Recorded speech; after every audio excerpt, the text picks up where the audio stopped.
ఓం నమో నారాయణాయ. వారాహి అమ్మకు నమస్కారం చేసుకుంటూ అమ్మవారి దయ ఆమె చల్లని చూపులు మన అందరిపై ఉండాలి అని చెప్పి మనస్ఫూర్తిగా కోరుకుంటూ ఈరోజు వీడియో స్టార్ట్ చేస్తున్నాను ఫ్రెండ్స్. ఇక ఈరోజు వీడియోలో మనం చూడబోయేది ఏంటి అంటే, ఈరోజు పంచమి అండి. వారాహి అమ్మవారికి చాలా చాలా ఇష్టమైనటువంటి పవిత్రమైనటువంటి ఈ రోజున మనం చూడబోయేది ఏంటి అంటే, మనకు మహాశక్తివంతమైనటువంటి పంచమి తిథి కదండి ఈరోజు. ఈ పంచమి తిథి సోమవారం రావటం అనేది చాలా చాలా విశేషమండి. వారాహి అమ్మవారికి పంచమి తిథి సమయాల్లో ఎక్కువగా పూజలు పరిహారాలు చేస్తూ ఉంటాం. ఈ విషయం మనందరికీ తెలిసిందే. అలాంటిది ఈ పంచమి తిథి అనేది ఈరోజు మనకి సోమవారం నాడు వచ్చింది. కాబట్టి ఈరోజు రాత్రి 12 గంటల లోపు ఈ పంచమి తిథి గడియలు అనేవి ఉన్నాయి కదా. ఎప్పుడు కూడా రాత్రి సమయాలలో, అంటే ఈరోజు రాత్రి సమయం అనేది పూర్తిగా ఉంటుంది. కాబట్టి ఈరోజు రాత్రిపూట ఈ చిన్న పరిహారాన్ని మీరు గనక చేసి చూడండి ఫ్రెండ్స్. నిజంగా మీ కోరికలు అనేవి, ఎలాంటి కోరికలైనా సరే, ఇప్పుడు చెప్పబోయే ఈ 2 మాటలతో కలిపి రాసి చూడండి ఫ్రెండ్స్. ఒక 5 సార్లు మీ కోరిక 5 రోజుల పాటు ఖచ్చితంగా రాసి చూడండి. 5 రోజుల్లోనే మీ కోరిక అనేది తీరడం ఖాయం. జ్యోతిష్యంలో గొప్ప అనుభవం కలిగినటువంటి గురూజీ సుబ్రహ్మణ్యం రాజు గారు శ్రీ వారాహి అమ్మవారి ఆశీస్సులతో జ్యోతిష్యం చెప్తున్నారు. ఈ గురువుగారు చెప్పింది చెప్పినట్లుగా జరుగుతుందండి. Contact number 7075662225. భార్యాభర్తల మధ్య గొడవలు, విదేశీ ప్రయాణం ఆలస్యం అవటం, ప్రేమ, పెళ్లి, సంతానం లేకపోవటం, కోర్టు సమస్యలు, గృహము మరియు కుటుంబ సమస్యలు, ధనం నిలకడగా లేకపోవటం, నమ్మిన వ్యక్తి మోసం చేయటం, స్త్రీలకు పురుషులకు సంబంధించిన గుప్త సమస్యలు ఎటువంటివైనా రోజుల్లో పరిష్కారం చేయబడును. మీరు ఎంతోమంది దగ్గర జ్యోతిష్యం మరియు పరిష్కారాలు చేయించుకొని నిరాశ చెంది ఉన్నట్లయితే ఒక్కసారి ఆదికొండ దేవతలైన కోయరాజు గారికి కాల్ చేయండి. కోయ గురూజీ గారు కొండదేవత పూజారి సుబ్రహ్మణ్యం రాజు గారు. Contact number 7075662225. మా జీవితంలో కూడా ఎన్నో మార్పులు జరిగాయండి. కాబట్టే నమ్మకంగా చెప్తున్నాను. జై వారాహి అమ్మ. ఇక వీడియోలోకి వచ్చేస్తే, ఈరోజు అమ్మవారికి ఎంతో ఇష్టమైనటువంటి పంచమి తిథండి. వారాహి అమ్మవారు సప్తమాతృకులలో 5వ స్థానంలో ఉన్నారు. కాబట్టి అమ్మవారిని పంచమీ దేవతగా పూజిస్తూ ఉంటాం. అమ్మవారికి చాలా ఇష్టం అన్నమాట ఈరోజు. ఈ సమయాలలో ఎవరైతే గనక ఆవిడికి పూజలు చేస్తారో నిజంగా అమ్మ మనతో పలుకుతారంటే, రాత్రి సమయాలలో అమ్మవారు కాశీలో ఉన్నప్పుడు ఆమె రాత్రిపూట సంచారం చేస్తూ వాళ్ళ భక్తులకి ఎలాంటి ఆపదలు రాకుండా నిజంగా చాలా జాగ్రత్తగా చూసుకునేవారట తమ భక్తులని. అలాగే వాళ్ళకి అండగా నిలిచేవాళ్ళు. అంటే పురాణాల్లో చెప్పబడివంటిది. అలాంటిది వారాహి అమ్మవారికి ఈరోజు రాత్రంతా కూడా, అంటే ఈ రోజు నుండి మనకు సోమవారం నాడును ఈరోజు మనకు పంచమి తిథులు ఉన్నాయి కదా. కాబట్టి ఈ రాత్రి సమయం అనేది అమ్మవారికి చాలా చాలా శక్తివంతమైన సమయం. కాబట్టి రాత్రి దేవతగా అమ్మవారిని మనం పూజిస్తూ ఉంటాం. కాబట్టి మీరు ఈరోజు రాత్రి 12 గంటల లోపు ఈ చిన్న పరిహారాన్ని చేసుకోండి ఫ్రెండ్స్. మీ కోరిక నిజంగా తీరిపోతుంది.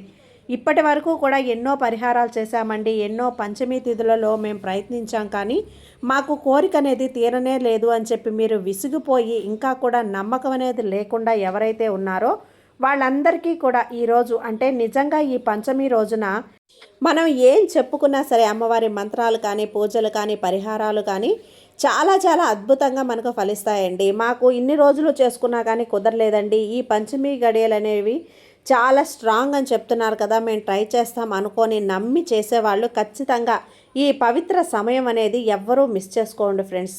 తర్వాత ఎంతోమంది మనకు తెలియజేస్తూ ఉంటారు, ఈ సమయం అనేది మాకు చాలా బాగా పనిచేసిందండి అని. అలా మిస్ అయిన క్షణాలు అనేవి ఎన్నో ఉంటాయి కదా. అందువల్ల అలా ఎవ్వరూ కూడా మిస్ కాకుండా ఈరోజు ఈ పరిహారాన్ని ఈ సమయంలో చేసుకోండి. మనం చేసే కష్టంతో పాటు మనపై ఉన్న నమ్మకంతో పాటు అమ్మవారి అనుగ్రహం కూడా మనపై ఉంటే ఖచ్చితంగా మనం చేసే పని అనేది మనకు సక్సెస్ అవుతుంది. అలాగే ఈరోజు రాత్రి 12 గంటల లోపు, 12 తర్వాత మీరు మెలకువగా ఉన్నా కూడా రేపు మధ్యాహ్నం వరకు కూడా ఈ గడియలు ఉన్నాయి. కాబట్టి మీరు తెల్లవారుజామున 1 గంట తర్వాత 2 గంటల నుంచి కూడా అమ్మవారికి ఈ పరిహారాలు చేసుకోవచ్చు. నిజంగా అమ్మవారికి ఎంత చీకటి పడితే అంత శక్తి అనేది అమ్మవారికి పెరుగుతుందండి. అందువల్ల మీరు నైట్ షిఫ్ట్ చేసేవాళ్ళు, మేల్కొని ఉండేవాళ్ళు ఎవరైతే కనుక మీరు తొందరగా 2 గంటల సేపు మేము షిఫ్ట్కి వెళ్ళొచ్చామండి అనుకున్నాం కదా, ఇప్పుడైతే చేసుకోవచ్చా అంటే అప్పుడైనా సరే మీరు చేసుకోవచ్చు. మీ ఇంట్లోనే అమ్మవారి దగ్గర కూర్చోవాలని ఏమీ లేదండి. మీరు ఎక్కడైతే ఉంటారో ఉన్న చోట నుంచే మీ ఆఫీసులో ఉన్నా సరే, లేదంటే మీరు లేటుగా వచ్చినా సరే 5 గంటల లోపు 5 గంటల బ్రహ్మముహూర్తంలో కూడా మీరు చేసుకోవచ్చు. ఇంకా చాలా మంచిదండి అలా చేసుకోవటం వల్ల. ఇంకా ఏం చేయాలి అనేది తెలుసుకుందాం. ఒక వైట్ కలర్ పేపర్ అనేది తీసుకోండి. ఆ పేపర్లో ఒక గ్రీన్ కలర్ పెన్నుతో లేదంటే రెడ్ కలర్ పెన్నుతో కానీ ఏం రాయాలి అంటే మీ కోరిక, మీ విష్ ఏదైతే ఉందో అది రాయాలి. మీ కోరిక కానీ సమస్య కానీ ఏదైతే ఉందో అది ఒక్కసారి రాస్తే చాలు. మీరు నేను గవర్నమెంట్ జాబ్ అనేది చెప్పి ఒక పేపర్ మీద మీకు రాసి చూపిస్తున్నానండి. మీ సొంత ఇంటి కళ అనేది కూడా నేను మీ పేపర్ మీద రాసి చూపిస్తున్నాను. లేదంటే మీ పిల్లల పెళ్ళిళ్ళ కోసమైనా ఉద్యోగాల కోసమైనా దేని గురించి అయినా సరే చేయొచ్చు. అందుకోసం మీరు ఫస్ట్ ఏం చేయాలి అంటే ఒక వైట్ కలర్ పేపర్ తీసుకొని దానిపైన అమ్మవారి నామం రాయండి. వజ్రఘోషం అనే నామం చాలా పవర్ఫుల్ అయిన నామం అండి. ఈ పేరుతో పిలిస్తే అమ్మవారు పలకకుండా అస్సలు ఉండరు. అందువల్ల వజ్రఘోషం అనే పేరుని ఒక 5 సార్లు రాయండి ఫ్రెండ్స్. ఫస్ట్ 5 సార్లు వజ్రఘోషం అని రాసి ఆ తర్వాత దాని కింద మీ కోరిక ఏదైతే ఉందో అది గవర్నమెంట్ జాబ్ కానీ సొంత ఇంటి కల కానీ మీకు అవసరమైన ఏదైనా డబ్బు పరంగా మీకు సమస్యలు అనుకోండి డబ్బు అని రాయండి. నిజంగా అప్పులు అనుకోండి, అప్పు అని మనం రాయాల్సిన అవసరం లేదండి. డబ్బు అని రాస్తే అందులోనే మనకు అప్పు అనేది కూడా వచ్చేస్తుంది.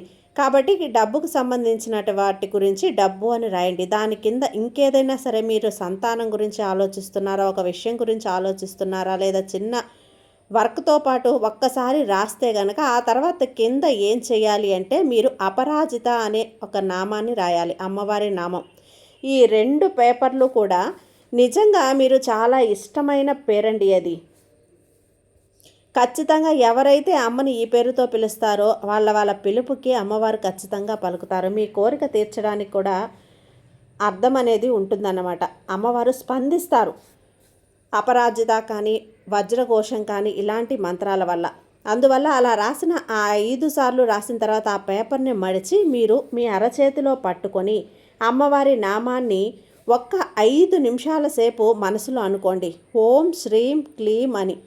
అలా మీరు అంటూ ఉన్నప్పుడు మీరు దాని పరంగా మీరు ఏం చేసిన వాళ్ళైతే గనక ఓం శ్రీం అనుకోండి, లేదంటే వజ్రఘోషం అని అనుకోండి. అలా మీరు అనుకున్న తర్వాత ఓం వారాహియే నమః, ఓం పంచమియే నమః మీరు ఏదైనా సరే అనుకోవచ్చు.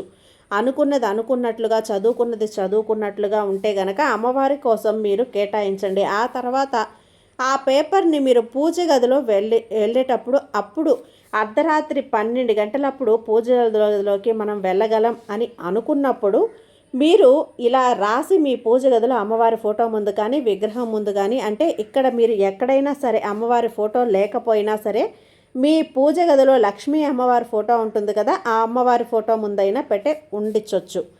అలా అమ్మవారి ఫోటో వెనకాల పెట్టండి, లేదంటే ముందు పెట్టండి.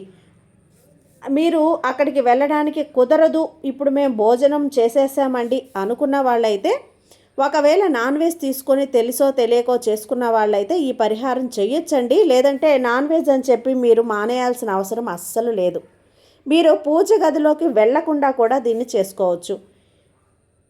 ఈ నామాన్ని మీరు రాసి మీరు బుక్లో కానీ మనీ పర్సులో కానీ ఏదైనా సరే ఎక్కడైనా సరే ఈ పేపర్ని పెట్టుకోండి. ఇంకా ఈ పేపర్ని మీరు అలాగే ఉంచేసేయండి ఫ్రెండ్స్. ఒక 5 రోజుల పాటు అలా శుభ్రంగా చక్కగా మీ మనీ పర్సులోనూ ఉంచేసుకోండి.